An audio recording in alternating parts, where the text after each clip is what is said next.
Hello guys, ಎಲ್ಲರಿಗೂ ASV ಅಕಾಡೆಮಿಗೆ ಸ್ವಾಗತ. ನೋಡಿ ಗೈಸ್, ಎಲ್ಲರೂ SDA ಎಕ್ಸಾಮನ್ನು ಬರೆದಿದ್ದೀರಿ. ಅದರಲ್ಲಿ ತುಂಬ ಇಲಾಖೆಗಳಿದ್ದಾವೆ. ತಾಂತ್ರಿಕ ಶಿಕ್ಷಣ, BDA, ಜಲಮಂಡಳಿ, KSDSL, ಕೃಷಿ ಮಾರಾಟ ಇಲಾಖೆ ಸೇರಿದಂತೆ ಒಟ್ಟು 7ರಿಂದ 8 ಹುದ್ದೆಗಳಿದ್ದಾವೆ. ಟೋಟಲ್ಲು ಹುದ್ದೆಗಳ ಸಂಖ್ಯೆ 325. ಜನವರಿ 25ಕ್ಕೆ ಎಕ್ಸಾಮ್ ನಡೀತು. 12 ಜಿಲ್ಲೆಗಳಲ್ಲಿ ಎಕ್ಸಾಮ್ ನಡೆದಿದೆ. ಅದರಲ್ಲಿ 319 ಕೇಂದ್ರಗಳಲ್ಲಿ ಪರೀಕ್ಷೆ ನಡೆದಿದೆ. ಪರೀಕ್ಷೆ ಬರೆಯುವಂಥ ಅಭ್ಯರ್ಥಿಗಳ ಸಂಖ್ಯೆ ಅಂತಂದರೆ 1,33,346. ಕೆಲವೊಂದಿಷ್ಟು ಹಾಲ್ನಲ್ಲಿ ನೋಡಿದಾಗ ಖಾಲಿ ಇತ್ತು. ಹಾಗಾಗಿ ಒಂದು 30,000 ಜನ ಬರೆದಿಲ್ಲ ಅಂತ ಅಂದ್ಕೊಳ್ಳಿ. ಒಂದು 33 ಬರೆದಿಲ್ಲ, 1,00,000 ಜನ ಬರೆದಿದ್ದಾರೆ ಅಂತ ಅಂದ್ಕೊಳ್ಳಿ.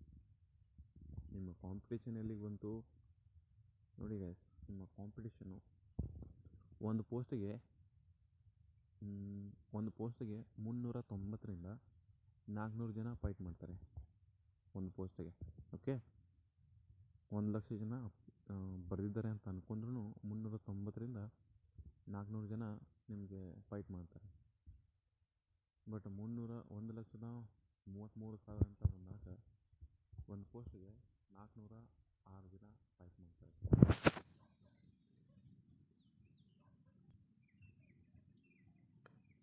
ಓಕೆ ಗೈಸ್, ಐ ಹೋಪ್ ಎಲ್ಲರೂ ಎಕ್ಸಾಮ್ ಚೆನ್ನಾಗೇ ಮಾಡಿರ್ತೀರಿ ಅಂತ ಅಂದ್ಕೊತೀನಿ. ಯಾಕಂದರೆ ಕ್ವಶನ್ ಪೇಪರ್ ಯಾವ ರೀತಿ ಇತ್ತು ಅಂತ ಹೇಳ್ಬಿಡ್ತೀನಿ. ಕ್ವಶನ್ ಪೇಪರು ತುಂಬ ಈಸಿನಾಗೂ ಇರಲಿಲ್ಲ, ತುಂಬ ಹಾರ್ಡಾಗೂ ಇರಲಿಲ್ಲ. ಒಂದು ಮಾಡ್ರೇಟ್ ಲೆವೆಲ್ ಇತ್ತು. ಓದ್ದವರು ಆಲ್ಮೋಸ್ಟ್ ಅಲ್ಲಿ ಟಚ್ ಮಾಡಿರ್ತಾರೆ. ಒಂದು 5ರಿಂದ 8 ಕ್ವಶನ್ ಬಿಟ್ಟು ಬರೋ ಥರ ಇತ್ತು. ಬಿಟ್ಟರೆ ಎಲ್ಲನೂ ಮಾಡ್ರೇಟಾಗೇ ಇತ್ತು. ಓಕೆ, ಇದನ್ನೊಂದೊಂದು ಅಭಿಪ್ರಾಯ. ಬಟ್ ನಿಮ್ಮ ಓದಿಗೆ ತಕ್ಕಷ್ಟು ನೀವು ಆ ಪೇಪರನ್ನ ಗ್ರಾಸ್ಪಿಂಗ್ ಪವರ್ ಆಗಿರ್ಬೋದು, ಪೇಪರ್ನ ನೀವು ಕರೆಕ್ಟಾಗಿ ಅನಲೈಸಿಸ್ ಮಾಡ್ಕೊಂಡಿರೋ ಅಲ್ಲಿ ಉತ್ತರ ಹಾಕಿರ್ಬೋದಾಗಿರ್ಬೋದು. ಕ್ವಶನ್ ಪೇಪರಲ್ಲಿ ಬರೀ ಕೀವರ್ಡ್ಸ್ ಇಟ್ಕೊಂಡು ಆಟ ಆಡಿದ್ದಾರೆ. ಆ ಒಂದು ಕೀವರ್ಡ್ಸ್ ನೋಡಿಬಿಟ್ರೆ ನಿಮಗೆ ಮತ್ತು ಕೆಲವೊಂದಿಷ್ಟು ಟ್ರಿಕ್ಸ್ಗಳನ್ನ ಯೂಸ್ ಮಾಡಿಕೊಂಡ್ರೆ ಆರಾಮಾಗಿ ಸ್ಕೋರನ್ನು ಮಾಡ್ಬೋದಾಗಿತ್ತು. ಅಂದರೆ ಆಪ್ಷನ್ಗಳು ನೋಡಿದ್ರೆ ನಿಮಗೆ ಆನ್ಸರ್ ಸಿಗ್ತಿತ್ತು. ಮತ್ತು ಕೆಲವೊಂದಿಷ್ಟು ಕ್ವಶನಲ್ಲಿ ಕೀವರ್ಡ್ಸ್ ನೋಡಿದ್ರೇ ಅದಕ್ಕೆ ಸ್ವಲ್ಪ ನೀವು ಓದಿದರೆ ಅದು ಅನಲೈಸಿಸ್ ಮಾಡಿದ್ರೆ ಬಂದುಬಿಡೋದು, ಹಾಗಿತ್ತು ಅವು ಕ್ವಶನ್ ಪೇಪರು. ಸೊ ನೋಡೋಣ ಎಷ್ಟಕ್ಕೆ ನಿಲ್ತದೆ ಅಂತೇಳಿ ಒಂದು ಅಂದಾಜು ಎಕ್ಸ್ಪೆಕ್ಟೇಷನ್ ಕಟ್ಟಪ್ಪನ್ನು ಹೇಳ್ತಾ ಬರ್ತೀನಿ. ಎಲ್ಲರೂ ಅದಕ್ಕೂ ಮುಂಚೆ ಸಬ್ಸ್ಕ್ರೈಬ್ ಮಾಡ್ಕೊಂಡಿಲ್ಲ ಅನ್ನೋ ಚಾನಲ್ಗೆ ಸಬ್ಸ್ಕ್ರೈಬ್ ಮಾಡ್ಕೊಳ್ಳಿ. ಇದೇ ರೀತಿ ಎಲ್ಲ ರೀತಿಯ ಹೆಲ್ಪ್ಫುಲ್ ಕಾಂಟೆಂಟ್ಗಳಿಗಾಗಿ. ಸೊ ಬನ್ನಿ ಸ್ಟಾರ್ಟ್ ಮಾಡೋಣ. ಎಸ್ ಗೈಸ್, ನೋಡ್ಬೋದು 200 ಮಾರ್ಕ್ಸ್ ಇರ್ತವೆ. 200 ಮಾರ್ಕ್ಸು ನೀವಿಲ್ಲಿ ಎಷ್ಟನ್ನು ತೆಗಿಬೇಕು, ಮಿನಿಮಮ್ ನಿಮ್ಮ ಸೇಫ್ ಸ್ಕೋರ್ ಎಷ್ಟಿರಬೇಕು ಅಂತಂದರೆ, ಯಾವುದೇ ಕ್ಯಾಟಗರಿ ಇರಲಿ, ನೀವು ಮಿನಿಮಮ್ ಸೇಫ್ ಸ್ಕೋರು 130+ ಆಗಬೇಕು. ಎಸ್, ಮಿನಿಮಮ್ ಕ್ಯಾಟಗರಿ ಅಂತಂದರೆ ನಿಮ್ಮದು 130+ ಆಗಲೇಬೇಕು. ಕ್ವಶನ್ ಪೇಪರ್ ಹಂಗಿದೆ ಗೈಸ್. ಓಕೆ, ಆಮೇಲೆ GM ಕ್ಯಾಂಡಿಡೇಟ್ ಅಂತ ಬಂದಾಗ ಎಷ್ಟಿರಬೇಕು, 145 ಇರಬೇಕು. ಬಟ್ ಅದೇ ನೀವು 3B ಅಂತ ಬಂದಾಗ ನಿಮ್ಮದು 139+ ಇರಬೇಕು. ಅವೇ 3A ಅಂತ ಬಂದಾಗ ನಿಮ್ಮದು 135+ ಇರಬೇಕು.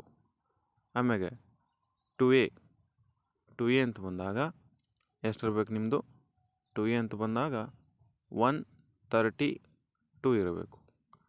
2B ಅಂತ ಬಂದಾಗ 2B 131 ಇರಬೇಕು. ಓಕೆ,